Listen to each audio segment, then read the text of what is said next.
d'un sujet à l'autre et on reste dans le beau et dans l'agréable et dans le cadeau. Val, Oui. d'habitude tu viens accompagner d'une expo, là tu viens accompagner d'expo cadeau. Ou pas que. De librairie, effectivement, de livres. J'ai fait une sélection par rapport à... J'ai pas été uniquement que dans l'art contemporain, puisque d'habitude, c'est ce que je fais. Mais là, j'ai En fait, j'ai compris ce que tu as fait. Tu as été faire une sélection avec laquelle tu peux te muscler quand tu te balades. Ça, c'est fait. Parce qu'il n'y en a pas un qui a l'air de peser moins de kilos. Le seul, c'est finalement une petite boîte de DVD. Là, moi, j'ai montré, ce sera plus facile, je pense. Ta photo intégrale. Photo intégrale, ça c'est vraiment pour les gens qui sont passionnés de photos et qui veulent connaître un peu mieux l'histoire de la photo, de quand ça a démarré, par qui. Et c'est très très bien fait, c'est fait par la collection Arte. Oui, donc je vous la recommande. J'ai vu qu'ils avaient sorti, parce que celle-là a déjà quelques années, mais ils ont sorti effectivement encore un volume 4, 5, 6, voire 7. Alors on t'écoute. Alors oui, j'ai commencé Honneur aux femmes. Pas que je suis vraiment féministe, mais j'avais envie de mettre un peu de féminité dans ces livres, avec ce beau gros livre 400 artistes, 500 ans, donc de la collection Fédon. C'est un livre qui effectivement retrace 400 portraits de femmes artistes. Il parle le mot femmes parce que finalement ce sont des artistes et qu'en art on fait pas la distinction. Et on retrouve effectivement aussi bien une Camille Claudel, sculptrice française, que une Marianne Abramovic, qui est plutôt une performeuse des années 70, comme Chantal Akerman, qui est une Belge et qui a été vraiment cinéaste, mais qui a vraiment été une figure de proue dans le cinéma moderne. Bien sûr. Quoi d'autre? Diane Arbus comme photographe américaine. Et puis alors je vais souligner... Donc on traverse les époques, on traverse les continents et on traverse les disciplines. Et 50, il y a quand même 50 nationalités différentes dans ce livre. On retrouve aussi notre amie Berline de Brocquereux qui a représenté la Belgique à la Biennale de Venise en 2013. Suivant. Alors ça, c'est... Par contre, ça c'est vraiment... Il est aussi... non, c'est pas par quoi. C'est en outre. En outre. Par ailleurs. Parce qu'on les veut tous, en fait. Oui, effectivement. Celui-ci, effectivement, qui s'appelle Annie and Joseph Albers, donc intitulé Equal Unequal. Il faut vraiment, je tombe chaque fois dessus. Unequal. Voilà, exactement. C'est un titre allemand, parce qu'effectivement, on relate l'histoire de ce couple d'artistes qui ont démarré au Bauhaus lors de leurs études en Allemagne dans les années 20, et puis qui sont partis aux États-Unis et qui ont été professeurs donc au Black Mountain et qui ont vraiment laissé leur empreinte. Quand on parle de Joseph Albers, on pense souvent à ces fameux hommages carrés qui sont des carrés, plusieurs carrés de couleurs emboîtés dans un rapport d'axe vertical. Bon, alors ensuite on passe un peu au ciné. J'aime bien passer par la photo. D'abord, prends trop de bouquins, Valérie. Parce que la photo, c'est quand même le démarrage du cinéma. Oui. Et la photo, pourquoi la photo? Parce que en fait, ici, Cindy Sherman, c'est vraiment une femme qui est une icône de la photo, qui a été reconnue dans les années 1977. C'est une rétrospective qui se passe à la Fondation Louis Vuitton jusqu'au 3 janvier. C'est fermé pour l'instant, mais il faut se tenir ça à l'œil. Effectivement, c'est une femme qu'à la Fondation, il y a très souvent des opportunités de voir les choses en ligne. Oui, alors effectivement, il y a plein de petites interviews d'autres artistes par rapport des liens qui se font par rapport à son travail. Et donc, je voulais vraiment la mettre à l'honneur, parce que cette femme qui...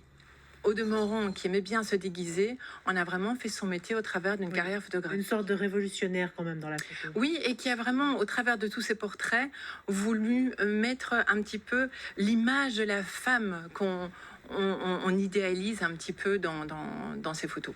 Next. Photo au cinéma. Là, à ce moment-là, on continue aux États-Unis avec Casavette par Casavette des éditions Capricci. Là, c'est bien, vous êtes assise à côté. Voilà. Donc là, ici, effectivement, donc c'est un acteur et un cinéaste, un réalisateur américain, donc des années fin de la moitié du XXe siècle, Oui. début de la deuxième moitié. Donc, il relate au travers de ses autobiographiques. Donc, c'est vraiment ses paroles qui sont dans le livre. Et donc, il relate un petit peu toutes ses difficultés en tant qu'acteur au départ à New York. Et puis, c'est son combat contre toute cette... les studios d'Hollywood, parce que finalement, il impose son cinéma. Et au-delà, finalement, d'une autobiographie, c'est aussi l'histoire d'un cinéma, d'une nouvelle ère de cinéma, qui est le cinéma indépendant américain. J'allais dire, c'est vraiment l'icône de l'indépendance. Voilà, et donc c'est une alternance entre ces mots et des interviews ou des commentaires du célèbre critique Ray Carney. Exactement. And last but not least, et un dans chaque main. Comment ne pas parler musique quand on parle film? Un dans chaque main. Alors, celui-ci vient de sortir, c'est le volume 2.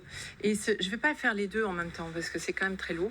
Donc, c'est David Bowie, Rainbow. Ça, c'est la période donc 1967 à 1980. Cet artiste multidisciplinaire qui a vraiment laissé beaucoup d'empreintes, qui était vraiment une star au niveau de la musique pop, rock. Donc ici, en fait, c'est... On a tous un peu de Bowie en nous, je crois. Jérôme, je pense. Et j'avoue que j'ai eu le bonheur et la chance d'aller voir sa rétrospective en 2012 à Londres, qui se produisait au Victoria et Albert Museum. C'était incroyable. On traversait... J'ai le droit d'être jalouse a posteriori. Oui, et j'ai tellement été émotive, je pense que j'avais vraiment les larmes au bord des yeux, tellement c'était bien réalisé, et tellement on était transporté dans toute cette carrière, parce que finalement, c'est un artiste très complet. Il avait fait des études, il a peint, et donc il a vraiment touché à tout.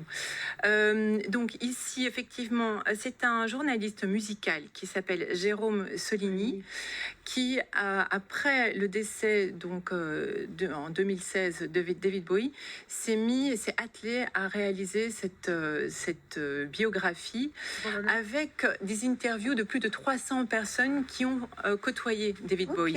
Alors, réalisateur, photographe, designer, etc.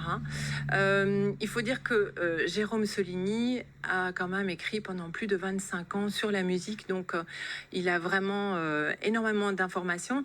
De manière générale sur la musique, c'est très très bien fait. Je dois dire que c'est incroyable. On lit ça vraiment comme un roman.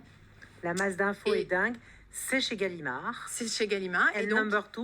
Ils viennent de sortir le numéro 2, qui donc va de 1983 à 2016. Voilà, j'espère que je vous ai donné quelques idées cadeaux supplémentaires. Bah dis donc, si ça, c'est pas des idées cadeaux. Loli, ce qu'il faut savoir, c'est qu'à la fin de l'émission, mais je pense que ça va être comme ça quasiment tout le mois de décembre, c'est pas qu'on peut aller faire un peu de shopping ou des emplettes de fête. C'est qu'on va dévaliser les magasins, nos copains libraires, et merci à Marc Philipson de nous avoir laissé l'opportunité de montrer le meilleur de ce rayon. Et on peut vraiment faire le tour partout pour montrer au max tout ce qu'il y a de beau à choper, vous donner des idées, de l'inspiration. Et un dernier mot, Val, rapidement. Je voulais rajouter cet outil Philibert qu'ils ont mis en ligne sur le site justement de Filigrane, qui est classé par catégorie de BD, etc. Et qui est pas mal fait, franchement. Et qui est un bon complément de nos recours. Qui est un bon complément, effectivement, par rapport à ce que je viens de vous présenter. Mais merci, Val. C'est pas comme si, effectivement, on manquait d'idées. Et pour vos inquiétudes de porte-monnaie, à part celui-ci, on est tous en dessous de 50 €. Voilà. Et puis, on peut aussi toujours trouver des idées un peu plus accessibles. Ou parfois, il ne faut pas oublier que pour offrir un joli cadeau, on peut aussi se mettre à 2, 3, 4, tout ça. Nous, on se retrouve dans quelques instants. C'est Cause Toujours, c'est l'épisode 28 et on continue à vous faire rêver.